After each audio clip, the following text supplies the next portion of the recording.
JB Morrow, go and get your bag.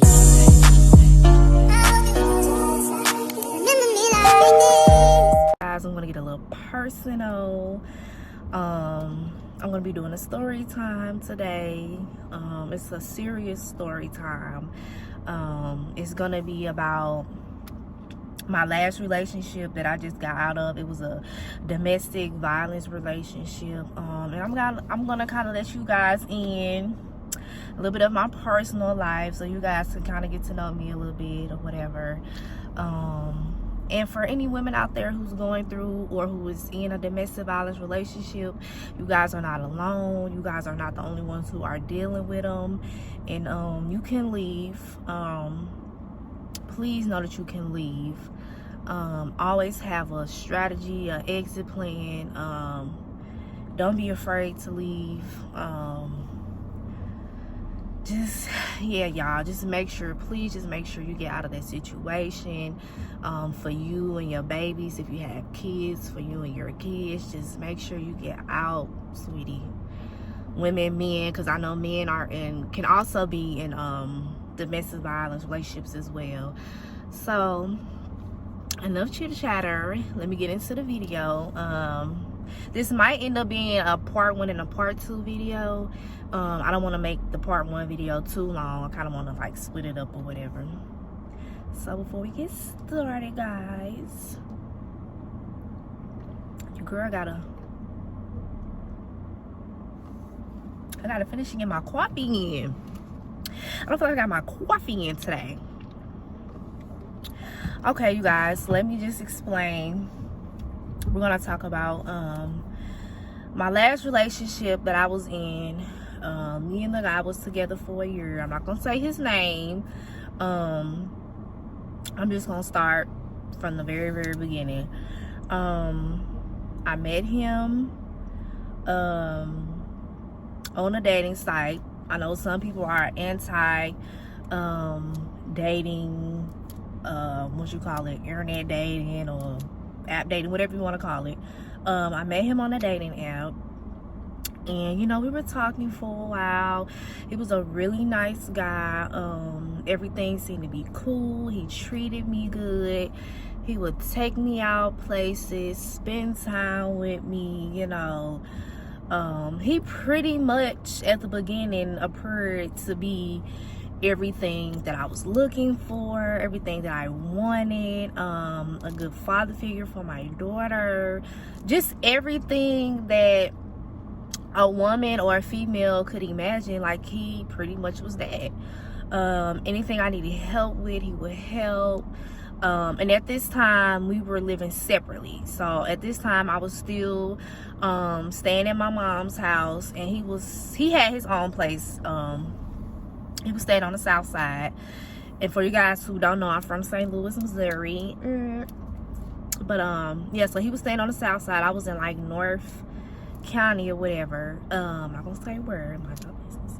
But I was in North County, staying with my mom at the time, getting ready to move out soon. I had already had a plan. I had my savings. I had everything saved up. So I pretty much was ready to go, just more so looking or whatever.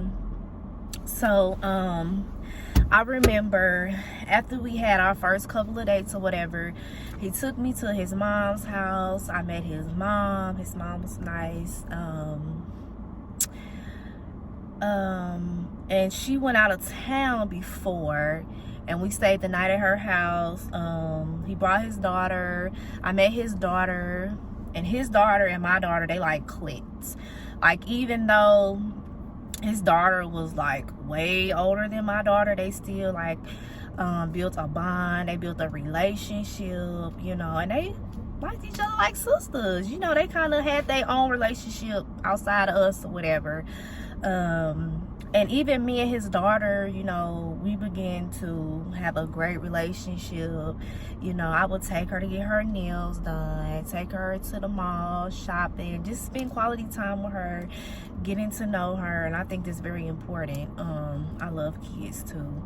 So at this time, around this time, everything was going good. No red flags, no just nothing. Like, everything was just perfect, you know. He would pull up to my job and bring me lunch, massage my feet. Just, ladies, like, when I tell you just anything you could possibly ever imagine from a man, like, that you would want, he was like begging more. So I'm like, I'm digging him, whatever. So fast forward to us being together for about 6 months at this time.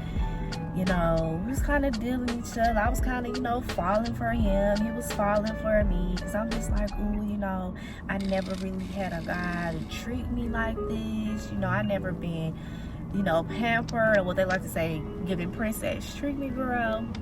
I was never given that before. He was like pretty much the first guy to ever show me all of these great things. Treat me nice, treat me well, things like that. And he was amazing. At the time, he was a good father figure for my daughter. He would buy my daughter shoes, clothes. My daughter liked him, and that was what was most important to me. If my child likes you, because I'm the type of person, if my child is kind of like or if she not really digging you, then I'm not gonna really dig you, because my daughter is everything to me, and I go off her judgment as well, because kids, y'all, I gotta pay attention to y'all kids out here. Like, y'all kids will let you know that somebody not right for you before you even know, okay? So then he asked me, he was like, would you want to move in together, this and that? And I was like, I don't really know. We only been together for about 6 months at this time. It's still kind of early. But I was thinking to myself, I'm like, I haven't really seen no red flags yet. Like, I feel like this can work. Like, everything's been going amazing. We haven't had no arguments. We haven't had no issues. Like, literally everything was perfect. I'm just like, why not? Let's give it a try. I'm getting ready to move out of my mom's house. Your lease is getting ready to move up. Like, why not, right? So we end up finding us a 3-bedroom house that we end up getting together. So the girl shared one room. His daughter, she didn't really want a room by herself, because our 3rd bedroom was downstairs.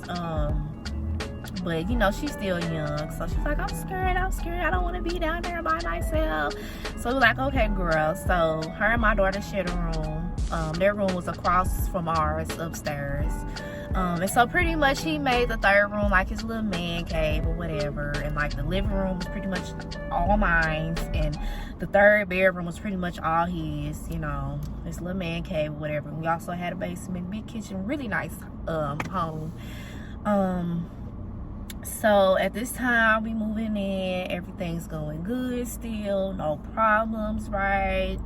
No red flags. So he also drove trucks overnight. So his family had a contract with like Amazon, and he was basically working under his auntie's company, and he was driving overnights for his auntie or whatever, right? So he had his own car, but eventually somebody ended up stealing his Cadillac converter out of his car.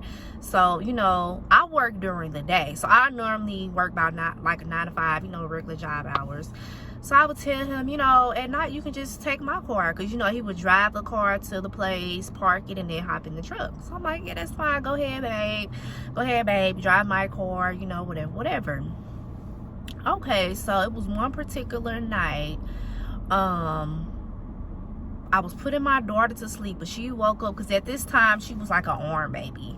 So she had woke up, whining for a bottle. So yes, I took my daughter downstairs. She was whining. I could tell she wanted a bottle. So took her downstairs, and he was still in his man cave at this time. So made her bottle, and I noticed when I twist the doorknob, because I was just, going downstairs to check on him.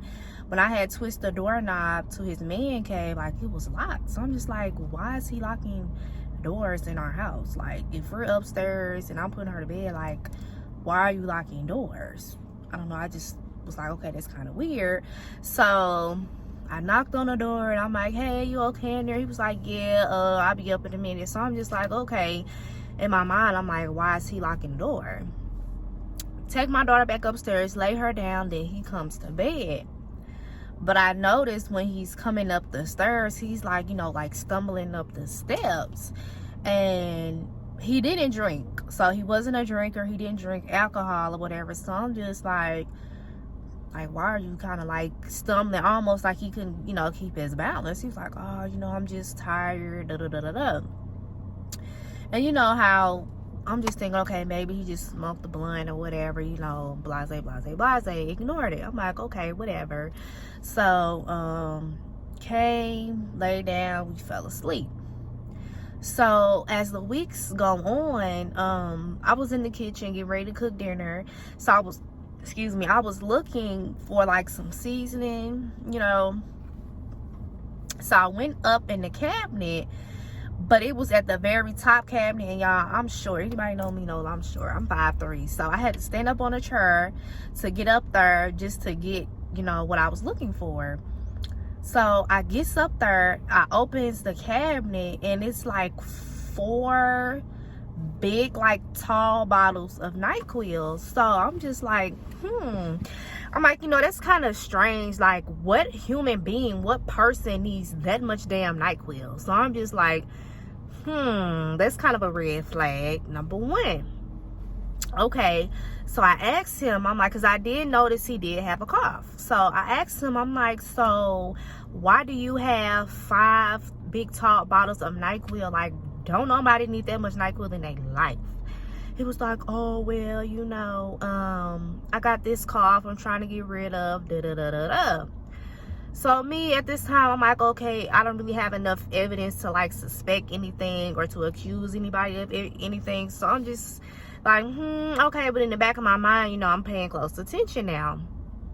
So one day we went to the grocery store, and I noticed he was getting like all these different colored sodas. So I'm just like, since when you get colored sodas? Like, why are you getting colored sodas now? Oh, you know, I want to try something different, blah, blah, blah. So I'm like, okay. So he gets the colored sodas or whatever, bring them home. So I'm still paying attention to where the NyQuil bottles, like where the levels of the medicine were in the bottles. So I noticed, so it went from, what did I say, 4 or 5 NyQuil bottles to like 3. Like, I can, like, the bottles start getting, you know, lesser and lesser. So I'm like, you had this much such and such bottles up here in the kitchen, and now all of a sudden, you know, they moving pretty fast. And so he was like, oh, well, you know, I was drinking it to try to get rid of this cough. I think I'm, you know, getting sick or whatever. So I'm just like, but you don't need to drink that much NyQuil, like literally a capful. So I had caught him one day. He didn't know I was watching him. He was in his man cave, and I was walking past the kitchen, and I kind of like peeked in the room, and he didn't know I watched him like chug down the NyQuil bottle and like hurry up, put the top on, and like shove it under the couch in his man cave. So I'm just like, hey, what are you doing? He was like, oh, nothing. I'm like, why did you just drink damn near a whole bottle of NyQuil? Well, you know, I'm just trying to get rid of this cold. I'm just like, no, like, that makes no sense. Like, now I'm suspecting you're getting high off NyQuil, because, you know, some people get addicted to NyQuil because, you know, it makes them drowsy. They like that drowsy feeling, and it makes them go to sleep. It kind of gives them some type of high, right? So I'm just like, red flag, right? So I'm like, okay, let me continue to pay attention. So I remember one particular day, I had noticed he had made him a soda. And when he made the soda, he poured the orange soda, because it was an orange soda. He poured the orange soda in the cup. And then I noticed he poured NyQuil in the orange soda in his cup. So I'm just like, what are you doing? I'm like, now you're giving me the vibes like you're getting high off NyQuil. At this point, you're getting addicted to it. It seems to me like you're addicted to it, and like you have a problem. I don't have no problem. I'm not addicted to anything. Blah, blah, blah, blah, blah, blah, blah, right? So I'm like, yeah, okay, dude, whatever. Kind of brushed it, blew it off. So, you know, he would come home like in the mornings real tired and just kind of like nodding off, and like couldn't even sit up straight, and like it was embarrassing to me, right? So sleepy, like you just can't stay up, like you just, like it makes you go to sleep, like eventually you're gonna go to sleep. So he would always just nod and just do this, but you could tell he was trying to fight it and stay up, but he just couldn't, and he would just end up, you know, falling asleep or whatever. So I'm just like, yeah, something is not right, something is not right. So I remember we went to this taco restaurant, you know, call ourselves having us a little lunch date or whatever, you know, spend some time with each other, and just for me to, you know, have an adult conversation with him and get to the bottom of why he's drinking so much NyQuil. Like, it seems as if he has a addiction. You know, I'm trying to figure out how to approach it to him without him being offended and coming off as rude or asshole. So I'm like, let me take him to a nice little restaurant, kind of like, you know, ease it on him. So you guys, I was so embarrassed at this time. We was at the restaurant ordering our food. He could not even sit up straight in his chair. He kept nodding off. He couldn't stand up. So the people was staring at us, and I'm just like, oh yeah, you know, he's tired. You know, I'm just trying to blow him off to get them to stop staring at us. So then when the food came out, he was so high. Like, he was just so high, you guys. And at this point, I could tell he drank some more NyQuil. But he was so slick, he never did it in front of me. Like, he would do it when I was upstairs busy doing something, or if I was taking a nap, or he would never do it in front of me to where I could catch him, except for that one or two times that I did catch him. He was smart enough to not do it around me or around my daughter. So it's like I had some instance where I could say, no, you're addicted to this, no, you have this problem, but I didn't have enough evidence to really say, yes, you are addicted to this, yes, you have a problem, we need to get you help, right? But at this point, I'm like, no, you have a problem, we need to go get you some help. His face fell flat in his food. And I'm like, yeah, I'm getting ready to leave. Like, you're embarrassing me. I thought we was going to spend time with each other, you know, have a little romantic lunch day, you know, go home, watch a movie while we're both kid-free at the time, you know. No, didn't happen. I was pissed off. I left, went back home, and he was upset with me because I was upset with him. And I'm like, really? Like, you're the one who really embarrassed us at this restaurant. Your face is falling dead smack in your food. You know, like, what is going on with you? So, we goes home. We have a little argument or whatever. Like I say, we've never had an argument. But I told him, I'm like, you know, I'm starting to see changes in your behavior. Like, this is not the person who I met, who I was beginning to fall in love with. Like, this was not the person who I knew. Like, it was like a totally different person that I was beginning to see and starting to see. And, you know, a lot of people will always tell me, oh, well, you never really know who you're dating or who you with until you move in with them. And y'all, that was so true. Like, when I tell you guys, like, when I moved in with him, like, I saw a completely, almost like a stranger. Like, I never even knew him. Like, almost like he had two different sides to him, right? So, it was one particular night, after I got done cooking dinner, I was getting my daughter ready for bed, and we had gotten into an argument. And so, you know, he's never got in my face before. He never called me out my name. But this particular day, we got into an argument. I don't know exactly what the argument was about. Oh, I remember, guys. Sorry. So the argument was about he wanted to take his shower first, but I was giving my daughter her bath first so I can put her down for bed at a decent time. So he got mad with me with that. He was upset with me. I wanted to take my shower first. You know, he's yelling and screaming at the top of his lungs. I'm just like, you know, it's not that serious. Like, she's a baby. Like, let me get her together and get her in the bed first. And if you want to go take a shower after her, that's fine. I'll just go last to take my shower so, you know, we can go to bed. I didn't really want the screaming and all that. I didn't really want that around my daughter, you know. So he starts screaming and screaming, and so we're arguing, and so I'm like, it's really not that serious, you know, you're really doing too much. So then he was at the bottom of the stairs, so then he runs up to the top of the stairs, jumps in my face, and he was like, what you gonna do? What you gonna do? B, what, you know, like saying to be where, I don't know if we could curse here on YouTube, I don't know. But he ran up to me, he was yelling in my face like, B, what you gonna do? B, what you gonna do? B, go ahead and tell your baby daddy. Like, and then he balled up his fist as if he was gonna punch me. JB Morrow, go and get your bag.